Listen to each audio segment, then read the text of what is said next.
Assalamualaikum warahmatullahi wabarakatuh. Yuk kita lanjutkan.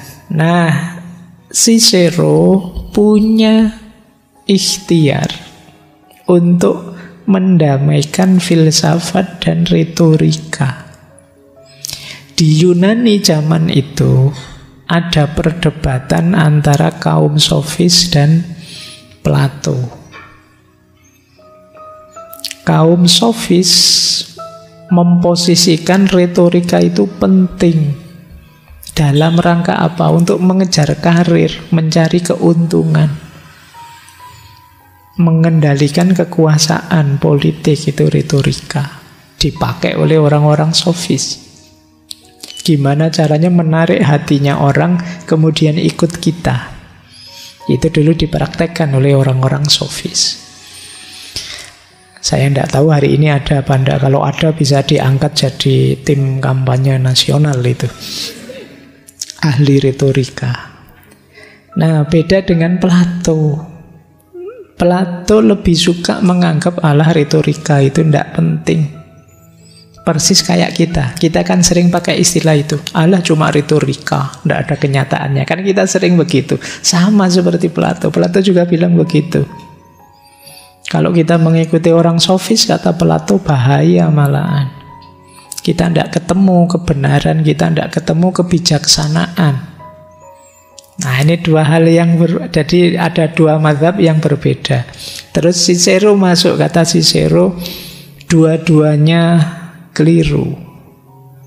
Karena memisahkan kebajikan dan retorika.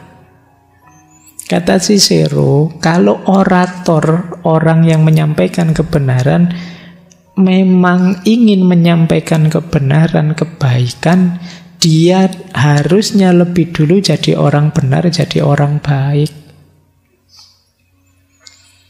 Jadi kuncinya kan di situ. Iya, kita mencari kebijaksanaan, belajar filsafat, menemukan kebenaran. Seperti Plato. Tapi kita juga harus bisa mengemasnya, menyampaikannya secara menarik. Seperti kaum sofis. Jadi jangan berhenti di retorika, tapi ini ada isinya. Jadi seperti istilah tadi retorika itu bungkusnya. Bungkusnya indah, luar biasa. Kalau isinya berharga kan klop. Tapi kalau bungkusnya indah, kosong saja, tidak ada isinya, memang tidak berguna. Atau isinya luar biasa, tapi bungkusnya jelek, berlepotan, juga tidak ada gunanya. Saya paham, Pak. Ini saya ngerti. Ini wawasan baru yang penting, yang tinggi. Ya coba kamu sampaikan. Gimana ya Pak menyampaikannya? Terus kamu terus ya tidak nyampe wawasanmu. Bungkus ya penting. Nah, Cicero ingin masuk di antara dua mazhab ini. Jadi kalau ada yang sinis, hanya retorika, itu gaya Plato. Kalau ada yang mempermainkan retorika untuk kepentingannya, itu gaya sofis. Maka sekarang kita masuk, ya retorika, ya bijaksana. Isinya kebijaksanaan dibungkus dengan retorika yang baik. Inilah proyeknya Cicero. Cuma ya tidak mudah, kata Cicero. Dalam diri seorang orator sejati dibutuhkan ketajaman para ahli logika, kearifan para filosof, bahasa sehalus puisi, ingatan para pengacara, suara para tragedian. Para tragedian orang-orang yang main teater. Itu kan biasanya canggih tata suaranya. Kapan nada tinggi, kapan nada rendah. Itu sangat pinter.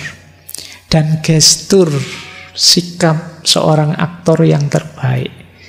Ini berat ya kalau jadi orator, berarti kalian harus pinter, ahli logika, ahli filsafat, ahli bahasa, ingatannya kuat, tata suaranya hebat, gesturnya pas. Oleh karena itu, kata Cicero, sangat sulit menemukan seorang orator yang sempurna. di antara umat manusia. Kalau kalian ingin jadi orator yang baik, ya menujulah ke sana. Tapi yang perfect ya sulit. Kita keahliannya kan banyak.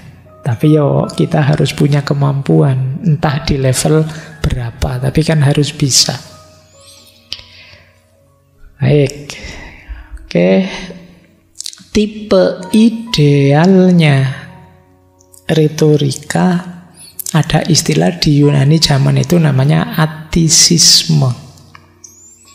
Atisisme itu diambil dari nama satu daerah, namanya Attika atau Atisi di Yunani sana, yang gaya ngomong orangnya ideal, bagus-bagus.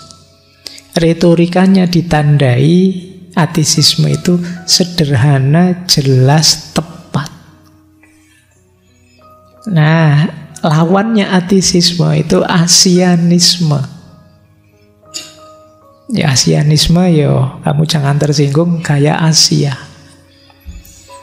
Ya zaman itu ada orang-orang daerah Asia Timur. Ada banyak tokoh Yunani kan memang dari sana. Nah, kalau gaya Asia, asianisme itu gayanya rumit, bombastis, permainan kata-kata saja. Tidak ada isinya. Nah, maka yang diidealkan gaya atisisme. Ini ya, kamu latihan jadi atisi, bukan jadi asianisme.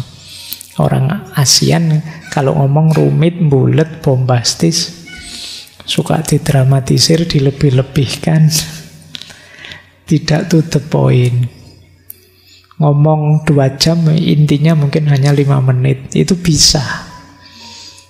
Jadi saya sering ikuti pengajian itu mungkin materi aslinya 10 menit. Tapi bisa dikembangkan secara luar biasa jadi jam-jaman. Oh, itu keahlian yang luar biasa itu. Khas ASEAN. Di sini loh ya, ini enggak. Baik. Jadi ini orientasinya, atisisme namanya.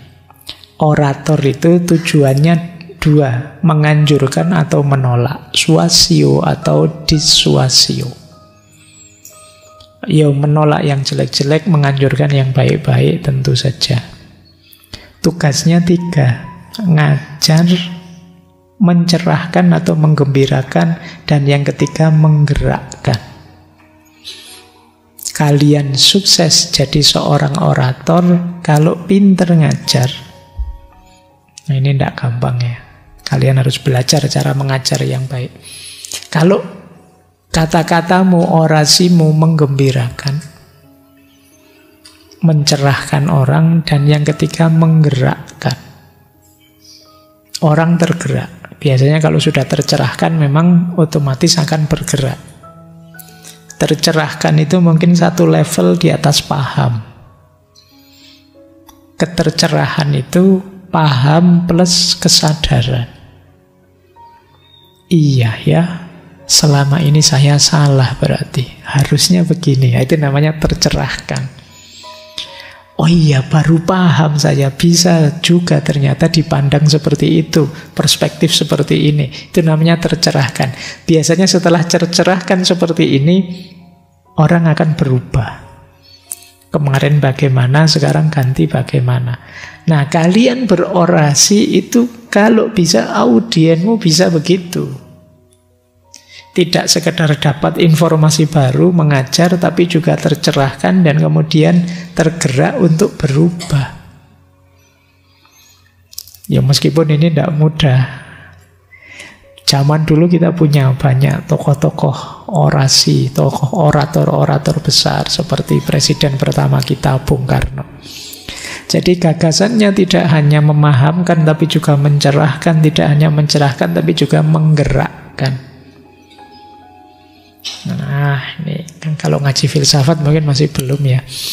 Mungkin sedikit memahamkan. Kalau menyadarkan tidak, lawang kalian pulang dari sini ya kembali ke settingan awal. Apalagi menggerakkan, ya pelan-pelan, setahap demi setahap. Baik, latihlah 3 kemampuan ini, maka ilmumu akan sangat bermanfaat untuk orang lain. Bagaimana cara mengajar, cara menyadarkan atau menggembirakan, mencerahkan, dan yang ketiga, bagaimana cara menggerakkan. Ya, tidak selalu harus datar, kapan agak teriak-teriak, kapan agak nyindir-nyindir, kapan itu. Meskipun tidak vulgar, tidak kasar, seperti khasnya stoik tadi. Oke, untuk malam hari ini saya cukupkan sekian dulu. Mohon maaf kalau ada yang kurang berkenan, mungkin 1-2 kekurangan apa, mohon dimaklumi. Kalau ada kekhilafan, kealpaan yang teman-teman ngerti benernya seperti apa, ya silahkan disampaikan. Kurang lebihnya mohon maaf. Wallahul muwaffiq, wallahu a'lam bissawab. Wassalamualaikum warahmatullahi wabarakatuh.